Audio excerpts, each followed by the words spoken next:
పెద్దరు, నాకు ఎక్కడో తగలపడిపోయిన వాసన వస్తుంది. మీక్కూడా వస్తుందా? ఆ, ఆ, బాగా దగ్గరగా వస్తోంది. నాకైతే కనిపిస్తుంది కూడా. ఏంటి పాత ప్యారు, ఏదో జరుగుతుందనుకుంటే ఇంకేదో జరిగిందని షాక్ అయ్యావా? అనుకున్నదొక్కటి అయినది ఒక్కటి, బోల్తా కొట్టిందిలే బల్బల్ పిట్ట. ఏయ్, ఎవరు నలుగురిని తీసుకొచ్చి ఇక్కడ జాయిన్ చేయించి అకాడమీని నిలబెట్టేసినంత ఫోర్స్ కొట్టకు. ఇదంతా 3 రోజుల ముచ్చటే. వీళ్ళంతా 4 రోజుల్లో వెళ్ళిపోతారు. ఓ అవునా? అలా అనుకుని పగటి కలలు కంటూ boxing చేసుకోపో.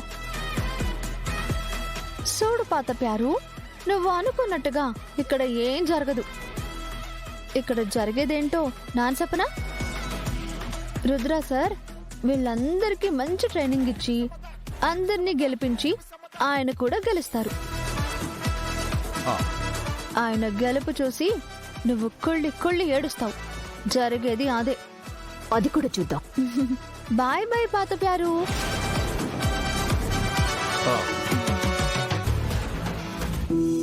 Thank you so much Ganga. ఎందుకు పెద్దరు? ఈ అకాడమీ రుద్ర ఆశయాల వైపు వేసిన తొలి అడుగమ్మా. ఈ అడుగు ఇక్కడితో ఆగిపోతుందేమో అని చాలా భయపడ్డాను. నీ వల్ల ఆ అడుగు ముందుకు పడుతోంది. అందుకే థ్యాంక్స్ చెప్పాను. ఊరుకోండి పెద్దోరు, నాకు థ్యాంక్స్ చెప్పడం ఏంటి? ఇది నా బాధ్యత అనుకుని చేశాను.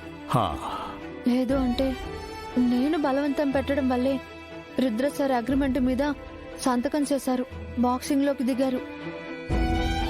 రుద్ర సార్ ఓడిపోవడం, స్టూడెంట్స్ అంతా వెళ్ళిపోవడం నా కారణంగానే అనిపించింది.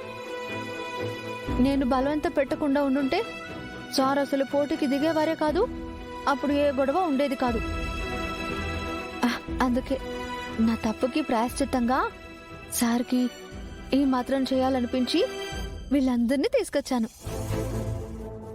ఏదైతేనేం సార్ ఆశయం గెలవాలి. ఆయన ఎప్పుడూ నిశ్చింతగానే ఉండాలి.